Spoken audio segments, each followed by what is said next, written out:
अस्सलाम वालेकुम स्टूडेंट्स। हमारा टॉपिक है आई हैव लर्नड। हमारा सीरियल नंबर 7 है। यूनिट हमारा डाटा हैंडलिंग है। आज का हमारा टॉपिक हमारी बुक के पेज नंबर 169 पर है। तो हमारे बुक के पेज नंबर 169 पर आ जाते हैं, क्योंकि जैसे कि हमने चैप्टर डाटा हैंडलिंग को कंप्लीट कर लिया है, ठीक है।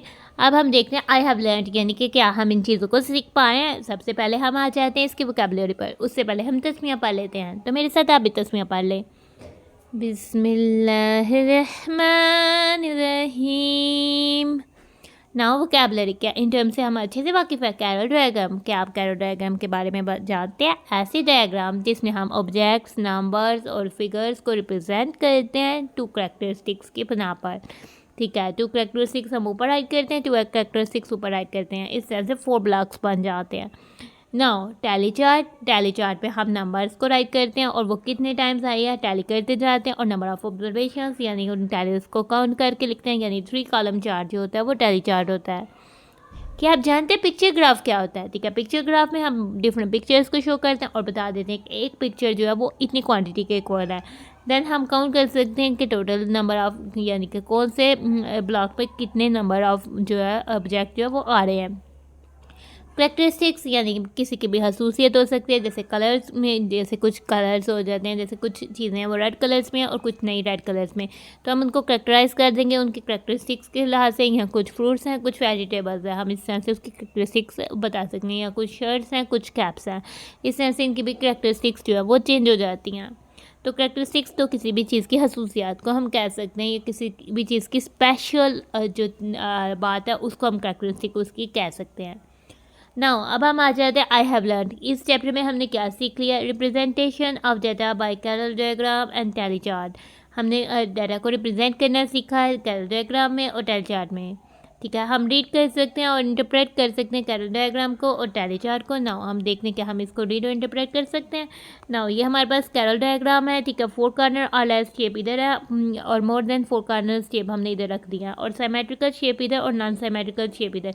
और हमें तो अच्छे से पता है सिमेट्रिकल शेप वो होते हैं जिसमें लाइन ऑफ सिमेट्री होती है। अगर हम उनमें फोल्ड करें तो वो उसके ऊपर एग्जैक्ट आ जाए, ठीक है। नाउ इसमें जैसे ओवल में 2 लाइन ऑफ सिमेट्री, इसमें 1 लाइन ऑफ सिमेट्री होगी, इसमें भी 2 और इसमें 1 लाइन ऑफ सिमेट्री होगी, ठीक है। 4 कॉर्नर्स या 4 से लेस कॉर्नर वाली शेप जिनके जो सिमेट्रिकल भी हों वो इधर है। इसमें तो कोई कॉर्नर नहीं होता। इसमें 1 2 3 4 कॉर्नर्स हैं, काइट में भी 4 कॉर्नर्स है और रेक्टेंगल में भी 4 कॉर्नर्स हैं।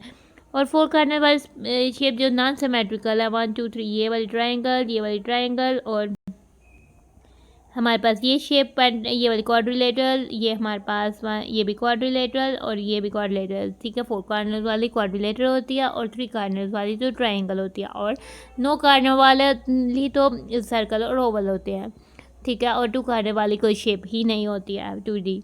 मोर देन 4 कॉर्नर्स वाली शेप हम ये देखते हैं, ठीक है। ये हमारे पास एक शेप है 1 2 3 4 5 6 और 6 12 कॉर्नर्स हैं और इसकी 12 ही साइड है। नाउ ये 5 कॉर्नर्स वाली शेप है पेंटागोन, और ये भी सिमेट्रिकल है, ये भी सिमेट्रिकल है। ये शेप्स हैं 1 2 3 4 5 6 कॉर्नर वाली, और ये सिमेट्रिकल नहीं है 1 2 3 4 5। ये 5 कॉर्नर शेप है और ये भी सिमेट्रिकल नहीं है 1 2 3 4 5। ये भी 5 कॉर्नर वाली शेप है, ये भी सिमेट्रिकल नहीं है।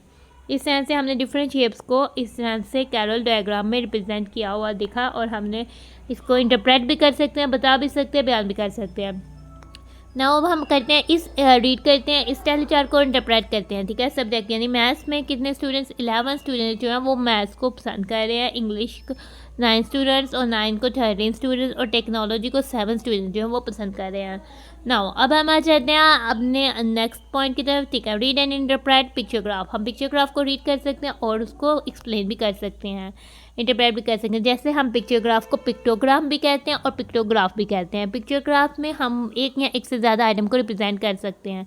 ना हमें ये बताया गया इस पिक्चोग्राफ में जो फ्रूट्स हैं मैंगोज़, यानी मैंगोज़ जो नंबर ऑफ़ स्टूडेंट्स फ्रूट कौन सा है, यानी एक मैंगो 2 स्टूडेंट्स के इक्वल है, यानी कि मैंगोज़ को 1 2 3 4 5 6 स्टूडेंट्स जो हैं वो पसंद कर रहे हैं। एप्पल्स को 1 2 3 4 5 6 7 8 9 10 टाइम्स 2 या 2 टाइम्स 10 इक्वल्स 20, क्योंकि हम इधर से 2 से कर रहे हैं, ठीक है। बनानास को कितने स्टूडेंट्स पसंद करते हैं 1 2 3 4 5 6 7 8, और 2 टाइम्स 8 इक्वल्स 16, और ये हमारे पास ऑरेंजेस को कितने स्टूडेंट्स पसंद कर रहे हैं, 5, 2 × 5 = 10, 10 स्टूडेंट्स जो है वो ऑरेंजेस को पसंद कर रहे हैं। इस तरह से हमें पता लग सकता है, पिक्चर ग्राफ को इंटरप्रेट करते हुए हम बता सकते हैं कि सबसे ज़्यादा जो है एप्पल को पसंद किया गया और सबसे कम जो है वो मैंगो को पसंद किया गया।